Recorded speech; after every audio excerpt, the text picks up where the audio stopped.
देखिए, ये बात तो हमें समझनी ही पड़ेगी कि अगर हमने अपने आहार की तरफ ध्यान नहीं दिया तो हम किसी भी तरीके से अपने शरीर के अंगों को ठीक प्रकार से स्वस्थ नहीं रख सकते। हमारे शरीर के संस्थान ठीक से काम नहीं करेंगे, हम ऊर्जावान अनुभव नहीं करेंगे, हमारी स्मरण शक्ति बहुत ज़्यादा कम हो जाएगी, हम हर स्तर पर अपनी जो क्षमता है उसको खोते हुए चले जाएंगे। इसीलिए शास्त्रों में कहा गया है कि आहार संभवम वस्तु रोगाश्च आहार संभवा, कि ये जो शरीर है ये भी हमारा आहार से ही बना है। और योग में इसे अन्नमय कोश कहा गया है, जो कि अन्न से ही बना है। और अगर अन्न ही ठीक से ग्रहण नहीं किया जाएगा, आहार ही ठीक नहीं होगा, भोजन ठीक से नहीं करोगे, तो फिर बहुत सारे रोग अपने शरीर में आमंत्रित करने के लिए उन्हें तैयार रहना पड़ेगा। बहुत सारी समस्याएं आएंगी ही आएंगी। तो हम आज बात कर रहे हैं विद्यार्थियों के लिए, जैसे उनकी परीक्षा का भी समय नज़दीक है, या हर वो व्यक्ति जो कि अपने मस्तिष्क से संबंधित बहुत सारे कार्य करता है और उसे लगता है ऐसा कि वो बहुत ज़्यादा डिप्रेशन में जा रहा है, ऐसा लगता है कि वो बिना किसी कारण के ही, बिना किसी चिंता के ही चिंताग्रस्त रहता है, ऐसा लगता है कि बहुत थकान उसे अनुभव होती है और शारीरिक तल पर नहीं मानसिक तल पर वो चीज़ों को भूलने लगा है। और छोटी छोटी सी ऐसी चीज़ें जिनको आप निश्चित रूप से ठीक कर सकते हो अपने आहार की तरफ ध्यान दे करके। अब मैं इस वीडियो में 2-3 विषयों पर अलग अलग बात करूंगा। इनको आप ऐसे समझ सकते हैं कि सबसे पहले हम बात करेंगे कि आहार हमें 3 स्तर पर प्रभावित करता है, आध्यात्मिक, मानसिक और शारीरिक स्तर पर। इसके विषय में बात करने के बाद हम कुछ ऐसे आहार के विषय में बात करेंगे जिनको अगर आप अपने जो आपकी नॉर्मल डाइट है उसमें ऐड कर लेते हैं तो उससे आपको बहुत फायदा मिलेगा। उनको सब ऐड कर सकते हैं, आपके चाहे बच्चे हों उनको भी दे सकते हैं, आप खुद भी ले सकते हैं और आप दूसरे व्यक्तियों को भी सुझाव दे सकते हैं। और कुछ चीज़ें मैं आपको अंत में ऐसी बताऊंगा जो कि औषधियां हैं, जिनको लगता है कि अब जो हमारी स्थिति है वो थोड़ी बिगड़ गई है। बिगड़ने का अर्थ ऐसे समझें कि हमने बहुत समय तक ना अपने आहार पर ध्यान दिया, ना नींद पर ध्यान दिया, ना जीवन शैली पर ध्यान दिया। उसके कारण हमारी जो क्षमता पहले हुआ करती थी उससे अब वैसी क्षमता हम अनुभव नहीं करते हैं। कुछ लोग ऐसे होते हैं जो कि बचपन से बहुत प्रखर बुद्धि होते हैं, कुछ ऐसे होते हैं जो सामान्य बुद्धि होते हैं। तो वो बचपन की स्थितियां हैं, हालांकि सुधार उनमें भी लाया जा सकता है अपनी एकाग्रता से और अपने अभ्यास से। जैसे कहा भी गया है कि करत करत अभ्यास के जड़मति होत सुजान, के जो जड़मति होते हैं, जिनकी बुद्धि उतनी विकसित भी नहीं होती है, वो भी सुजान यानी कि विद्वान हो सकते हैं अभ्यास के द्वारा। तो अभ्यास, एकाग्रता और परिश्रम तो बहुत बड़ी चीजें हैं, ये तो विशेष हैं ही। इनके विषय में हम बार बार बात करते भी रहते हैं, लेकिन आज बात कर रहा हूं आहार के विषय में और अंत में बताऊंगा कुछ ऐसी औषधियां जिनको लेने से आप अपने मानसिक क्षमताओं को, अपनी एकाग्रता को भी बढ़ा सकते हैं, स्मृति को बढ़ा सकते हैं विशेष रूप से। तो अगर आप इंस्टाग्राम पर अभी नहीं जुड़े हुए हैं तो इंस्टाग्राम पर जुड़ सकते हैं। वहां पर आपको अध्यात्म से संबंधित योग और अनेक ऐसी जानकारियां मिलेंगी जो कि बड़ी ही विशेष हैं और आपको सनातन संस्कृति के बारे में जानने और उसके संवर्धन के लिए आप अपना सहयोग कैसे दे सकते हैं उसके बारे में भी जानकारियां प्राप्त होती रहेंगी।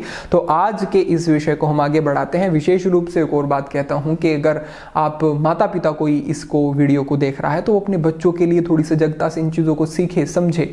और अगर बच्चे देख रहे हैं, एक युवा देख रहा है, तो वो अपने बंधुओं को साझा करे और इनको समझ के अपने जीवन में भी इनसे लाभ उठाए। तो सबसे पहले बात करता हूं कि आध्यात्मिक तल पर आहार का महत्व क्या है। 3 तरीके से आप देख सकते हैं। कुछ ऐसे तामसिक आहार होते हैं जो कि हमारे शरीर में जाते ही आपको गलत अनुभव कराएंगे। आप देखें, आपने कितनी बार ऐसा अनुभव किया होगा कि खाने में कोई चीज बड़ी स्वादिष्ट लग रही है, आपको खाने में आपको पसंद है, लेकिन जैसे जैसे आप उसे खाते गए तो उसका स्वाद भी कम होता गया और अंत में जाकर के आपको ऐसा लगा कि हाँ, ये खा करके मैंने ठीक नहीं किया। और वो जो एक भारीपन आपके उदर में फिर है, वो जो विषाक्तता फिर बन गई है, वो आपको कई घंटों तक परेशान करके रखती है। और जब तक वो विषाक्तता आपके शरीर में रहेगी तब तक आपके शरीर की पूरी ऊर्जा वहीं पर लगी रहेगी और आपका शरीर उतना ऊर्जावान, सक्षम अनुभव नहीं होगा। खुद के शरीर पर देखें, कितनी ही बार ऐसा करते होंगे आप, और फिर कई घंटे आपके नष्ट हो जाते हैं। ना उस घंटे में आप पढ़ सकते हैं, ना उस समय अंतराल में कुछ अच्छा कर सकते हैं, ना आपका मन लगता है किसी कार्य में। यानी कि तामसिक आहार है, तमोगुण से प्रभावित है पूरी तरह से। सालों भर पहले भोजन जो पकाया गया है, उस भोजन को डब्बे में बंद करके उसमें प्रिजर्वेटिव्स डाल के उसको स्टोर में डाल दिया और आप वहां से लेकर के उसे खा रहे हैं, तो अपेक्षा न रखें कि वो आपको अच्छा कुछ अनुभव कराएगा और आपको मानसिक स्तर पे, आध्यात्मिक या फिर बौद्धिक स्तर पे किसी भी तरीके से लाभ पहुंचाएगा। तो ऐसा समझें कि जितना प्रकृति के नज़दीक जाकर के चीज़ों को ग्रहण करेंगे, ऐसा आहार जो सीधा प्रकृति से प्राप्त हो रहा है बहुत अधिक उपयोगी हो जाएगा आपके लिए और उतना ही सस्ता भी। आप जो बाजार से चीज़ें लाते हैं, क्या उनमें वो प्राणिक ऊर्जा होती है जो कि एक फल से आपको प्राप्त हो सकती है, जो फल आपने अपने हाथ से तोड़ा है? अगर ऐसी व्यवस्था है, अगर नहीं भी है तो देख करके ला सकते हैं, जो भी ताज़ा से ताज़ा मिले, जहाँ पर ज़्यादा क्वांटिटी में चीज़ें आती हैं, कोई ऐसी आपके पास मंडी इत्यादि हो, वहाँ से ताज़ा चुनिंदा फल ला करके उनका ग्रहण करें। और अगर आप सलाद खाएंगे, खीरा और जो भी ककड़ी वगैरह आती है, टमाटर होते हैं, उनको आप अपने भोजन से पहले खाएं, भोजन के साथ खाएं, लेकिन भोजन में उन्हें ज़रूर ऐड करें। उससे क्या होगा कि कुछ मैंने देखा है युवाओं का और बच्चों का ही वजन बढ़ना शुरू हो जाता है। अगर वजन बढ़ रहा है और गलत तरीके से बहुत मोटे हो गए हैं तो हर स्तर पर आपके जीवन में वो चीज़ें आपको प्रभावित करेंगी। शारीरिक स्तर पे भी आपकी जो जितने आप एक्टिव होने चाहिए वो भी नहीं होंगे। आपके रिप्रोडक्टिव सिस्टम से संबंधित समस्याएं, यानी कि आपके अंदर जो पौरुष तत्व होना चाहिए, जो महिलाओं में एक ओजस्विता होनी चाहिए, वो सब खत्म होती चली जाती है और सक्षम नहीं रहता है व्यक्ति एक नए जीवन का सृजन करने के लिए भी उस स्तर पर। तो ये चीज़ें बहुत ज़्यादा नुकसानदायक हैं और इनसे हार्मोनल डिसबैलेंस भी बहुत सारे होते हैं, जिससे कि हमारे व्यवहार में भी बदलाव आते हैं। तो अगर बच्चों के आप भोजन की तरफ ध्यान नहीं दे रहे हैं, छोटे बच्चों के भी, और युवा अपने खुद के प्रति सजग अगर नहीं है, तो वो समस्याओं का सामना करने के लिए तैयार रहें।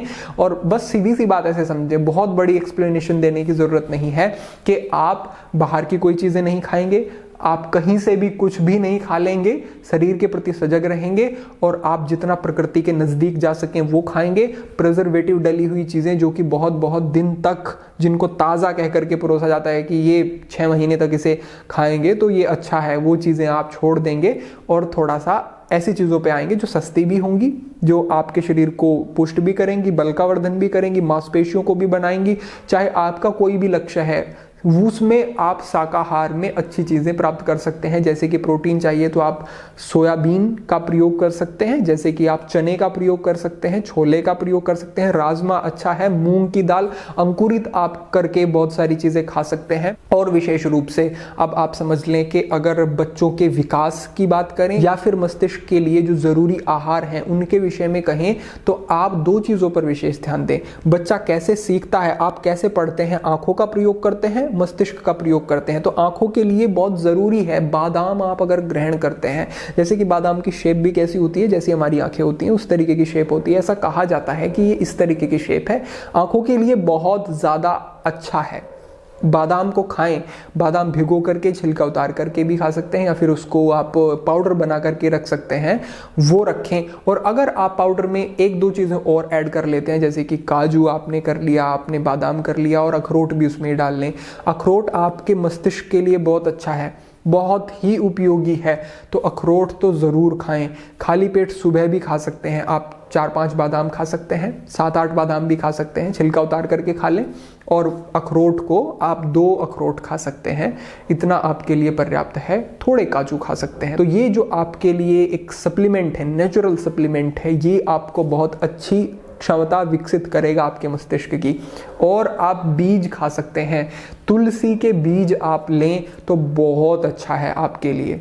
तुलसी के बीज खा सकते हैं, कद्दू के बीज, सूरजमुखी के बीज भी आते हैं, और आप अलसी के बीज का प्रयोग कर सकते हैं जिसमें कि ओमेगा 3 और दूसरे पोषक तत्व होते हैं जो आपके शरीर के लिए बहुत ज़रूरी हैं, तो इनका प्रयोग आप करें। अब कुछ बंधु ऐसे हैं जो कि बाहर रहते हैं, वो कहते हैं कि भाई हम अपनी डाइट को कैसे सुधारें। तो डाइट को सुधारने के लिए देखो थोड़ा सा परिश्रम तो आपको करना ही पड़ेगा। अगर आप सोचते हैं कि आप हॉस्टल, पीजी या फिर जहाँ पे भी आप रहते हैं वहाँ पे आपको जो भोजन कहीं बाहर से प्राप्त होता है उस पर ही आप निर्भर रहेंगे तो शरीर को वो सब चीज़ें नहीं मिल पाएंगी। तो आप थोड़ा सा ये उसमें करें कि अगर दोपहर का भोजन आप बाहर से खा रहे हैं, आपने जहाँ से व्यवस्था की है, तो कम से कम सुबह के लिए आप अपने लिए एक अच्छा हेल्दी ब्रेकफास्ट खुद बना लें।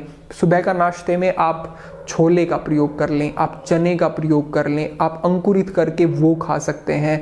आप गुड़ ले लें और गुड़ के साथ आप चने या फिर छोले जो आपने भिगोए हैं उनको अंकुरित किया है, उनके साथ अगर ऐसे ग्रहण करेंगे तो आपके लिए वो एक बहुत अच्छा पोषक तत्व देने वाला आपको आहार हो जाएगा। सुबह दलिया बना सकते हैं आप, सूजी की खीर का प्रयोग कर सकते हैं, उसमें ड्राई फ्रूट्स भी डाल सकते हैं। कितना आसान है। आपको एक आजकल तो सब सुविधाएं हैं, इंडक्शन इत्यादि पे आप सहजता से, बस आपके पास थोड़ा दूध हो सकता है या फिर थोड़ी आपके पास जो नमक इत्यादि जो भी आपको प्रयोग करना है वो, और ये सामान्य सी चीजें तो खुद बनाएं। ये सुबह का जो नाश्ता है वो, और फिर दोपहर में आप जो भोजन खा रहे हैं उसके साथ अधिक से अधिक मात्रा में सलाद खाएं, कच्ची चीजें खाएं, जो बताया जो प्रकृति से नजदीक है, प्राणिक जिसमें ऊर्जा अभी है वो चीजें खाएं। बीच में आप फल खाएं।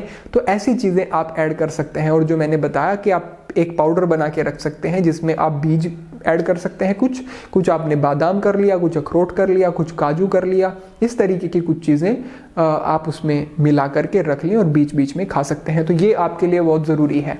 अब क्योंकि बहुत ज़्यादा लंबा मैं इस विषय को नहीं करना चाहता, बातें बहुत सारी हैं बताने के लिए, लेकिन यही कहूँगा कि आपके पाचन का आप अपने ध्यान रखें, क्योंकि पाचन ही ठीक नहीं होगा तो कितनी अच्छी चीज़ खा लें फायदा नहीं करेगी। अब अगर आपको कॉन्स्टिपेशन बहुत है, अगर आपको पाचन से संबंधित समस्याएं हैं, तो जैसे जैसे आप इन चीज़ों को छोड़ेंगे, मैदे से बनी चीज़ें ये सब तो, और फाइबर को ऐड करेंगे ज़्यादा अपनी डाइट में, तो ये चीज़ें ठीक होनी शुरू हो जाएंगी। अब मैं 2-3 चीज़ें आपको बता देता हूँ।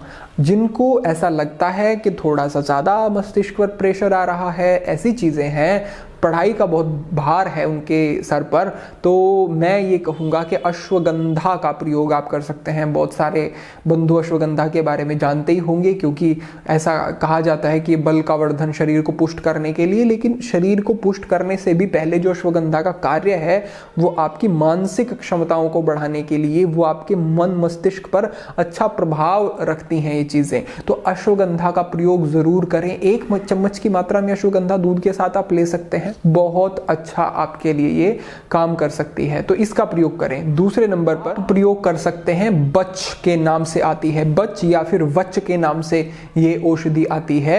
ये एक जड़ टाइप आपको प्राप्त होगी, सूखी हुई, आपको पंसारी की यही मिल जाएगी। इसको आप खोट करके इसका पाउडर बना सकते हैं और 1 ग्राम की मात्रा में इस पाउडर को आप ग्रहण कर सकते हैं।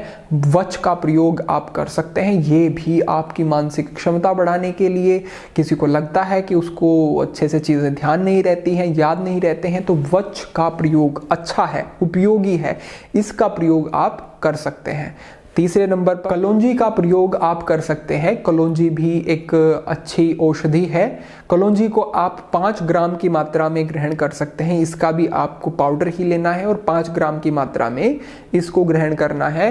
ये भी हर तरीके से आपकी चिंता, तनाव, कुछ इस तरीके का जो बिना किसी कारण के ऐसे ही रहना शुरू हो जाता है, एकाग्रता भंग होती है, ज़्यादा प्रेशर रहता है, स्मरण शक्ति उतनी विकसित नहीं है, तो ऐसी चीज़ों में आप कलौंजी का प्रयोग भी कर सकते हैं। और अंत में मैं आपको बताता हूँ, एक आपको औषधि प्राप्त हो जाएगी जिसको कहा जाता है स्मृति सागर रस। ये स्मृति सागर रस आपको बना बनाया प्राप्त होगा। इसमें कई सारी चीज़ों का मिश्रण होता है, इसमें कुछ भस्म इत्यादि भी होती हैं और भी अन्य कई सारी औषधियाँ होती हैं। ये आपको गोलियों के, टैबलेट के फॉर्म में मिलेगा। आप बहुत सारी ऐसे कंपनियां बनाती हैं, आजकल तो अमेज़ॉन इत्यादि पर भी सुविधा है, प्राप्त हो जाएगा आपको सहज ही। तो ये देख करके कि कोई अच्छी कंपनी हो, आप थोड़ा सर्च कर सकते हैं इस विषय में और आप स्मृति सागर रस का प्रयोग कर सकते हैं। और ये चीज़ ध्यान रखें कि ये स्मृति सागर रस जो है ये उन्हीं के लिए मैंने कहा है जो कि ऐसा अनुभव करते हैं कि बहुत ज़्यादा हाश हो गया है, स्मृति का बहुत हाश हो गया है, अब उनके लिए है। सामान्यतः विद्यार्थियों के लिए ये नहीं है, या जिनको ऐसा लगता है कि बस हमें अपनी डाइट में हम थोड़ा इंप्रूव करेंगे तो हम इन चीज़ों को ठीक कर सकते हैं। पहले वो डाइट को फॉलो करें, पहले अपनी खान पीन को सुधारें, अपने ड्राई फ्रूट, सीड्स, फल इत्यादि खाना, पाचन को दुरुस्त रखना, वो सारी चीज़ें करें और अश्वगंधा का प्रयोग साथ ही साथ करते रहें, तो उनसे ही फायदा हो जाएगा। अगर फिर भी लगता है कि कोई ऐसी समस्या है तो स्मृति सागर रस इसका प्रयोग कर सकते हैं, अच्छा आपको लाभ मिलेगा। तो इस प्रकार से आप इन चीज़ों का प्रयोग करें और लाभ उठाएं। अधिक विस्तार से चर्चा भविष्य में होती रहेगी। आज के लिए इतना ही। सभी के लिए मंगल कामना। ओम नमः शिवाय।